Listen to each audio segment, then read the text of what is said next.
asking that question with tons of replies, most of which we felt were wrong. So unfortunately, too, quite a few of them come from realtors.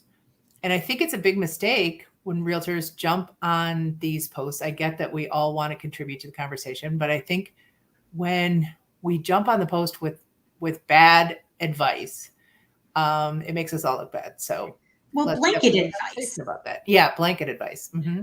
I mean, there are very few things I feel in real estate that across the board is 100% true. There's some that might be 98% of the time true, like, should I get an inspection? Heck yes. Yeah. Yes, you should get an inspection. But there's other things like, what should I do to my house to sell it in 6 months? So we're not even in that actual market or close to that market. And even should I get an inspector? I don't know. Are you an inspection? Are you an inspector? Are you a contractor? Like, maybe you do know enough not to get an inspection, but most of the time, yeah, we're still even at the very least, you take the time out to inspect it. Right. Take that hour to go through the various locations of the house and see it. Yeah. But, well, that's why I said 98% of the time. Yeah. So there were other people sharing their experience, which, as we know, probably has nothing to do with what this person's experience is going to be. We don't know what the condition of their house is. We don't know how old it is. We don't know how many updates they've had. We don't know what their market is. They could be in a, section of our market that's not moving at the same rate as other sections of our market. They could be at, one price point and another price point's doing very well and this not, or vice versa. So for anyone to jump in and answer that question as if there's just one answer seems a little silly to us and maybe desperate and disingenuous. So we all want to be able to be the person to answer the question and make our voice heard and, kind of stand out and be the person that people, I guess, people are looking to get hired. But think about, is that really what does it? Is jumping in there and saying, I'd love to come and give you a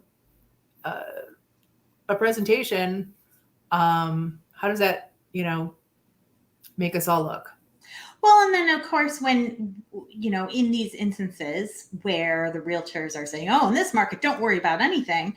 I got you. What happens when that agent goes in, sees that they've already told them don't do anything, and now he's backed themselves in a corner? Right.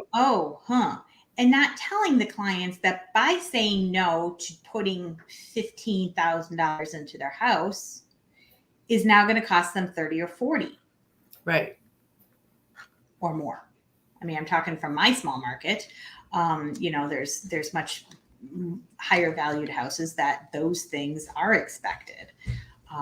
But that's not always, we've talked about before about making sure that you know what the client's goals are. We make the assumption that they want it for the highest price in the shortest amount of time on the market. But as we get possibly into facing people with distressed properties out there, or, distressed situations, sometimes people are not that straightforward with you. They're embarrassed, or they just don't trust you enough yet with some delicate information. And so they think that's the answer. A lot of times we get into situations where people have an idea of what they want or what's important to them, and they're not looking any deeper. Maybe because they don't know the options, maybe because they don't want to go deep. But part of our job is to help them discover what is really, truly important to them. So one of the questions I'm sure all of our colleagues get, Danielle, is, and you just got it after our Facebook Live, someone asked, should I make these repairs? And they were really maintenance repairs that she was referring to. should I make these repairs, and will that make a difference in how much I can list my house for and how much people will be willing to pay for it? And of course, we as realtors know, yes, it will, but not in the way you think. You're not going to add that money on top of what we can ask for otherwise, but it will be deducted and probably doubled and then deducted if you don't do those repairs. Or depending on what the repair is, you might, as I kind of shared with her, that depending on what it was, she was talking about peeling. Well, peeling to me puts a red flag of possibly not being able to sell FHA. Yes. And depending on the house and the price point and all that other things, that might be a huge portion, a decent amount of the potential buyers. Yes, it's expensive, but, again, where are they at? What is their goal? Do they not really have any more money? And do they have to sell it regardless? Or can they take that extra month to get somebody in, pay for the wood, get it redone, and then be able to, possibly double their potential buyer pool? Exactly. Is this somebody who isn't able to make their mortgage payment and that's why they need to sell?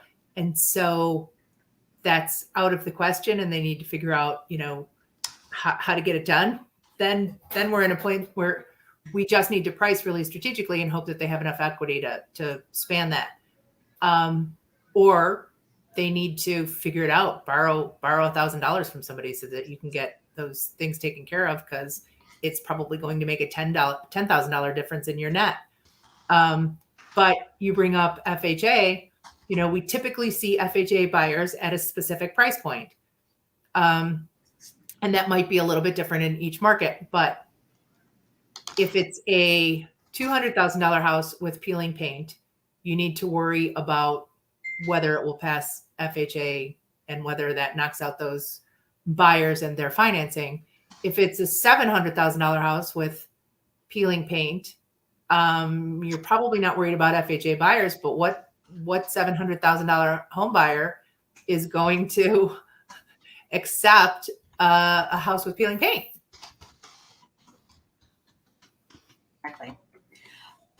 So yeah, that's, there's so many questions, right? I guess the answer always is going to be that their one answer should not have one answer beforehand. There's probably 6 or 7 questions. I'm sorry, their question should not be answered with one, answer, that there should be probably 5, 6 other questions that need to be asked to get a full story. And it would be great if when other realtors participate in these discussions, they assert that and they bring that up and don't just try to elbow everyone out of the way to try to get a client who probably isn't even going to be your client. Let's raise the bar. And this is, I keep saying, going to either keep us in business or have us replaced by apps. So if there is one answer, and if, realtors participate in the idea that there's one answer, then that could be an FAQ. It doesn't need to be a consultation. But we all know that that's not true. There isn't one answer. It really is subtle. It really does have a lot of variables, and it really does take a human to consult with that person and figure out what their needs are, what their market is, where their house is positioned there, and what the real true answer to that question is. Absolutely. I think that's all we want to say, right? Yeah. If you've got a differing opinion, drop it in the comments and we'll fight with you. Yeah. Absolutely. Otherwise, we'll see you next week. And if you agree with us, put that there too, because at the very late, paint. Almost always paint. Yes. Yes. All right. All right. See you next week.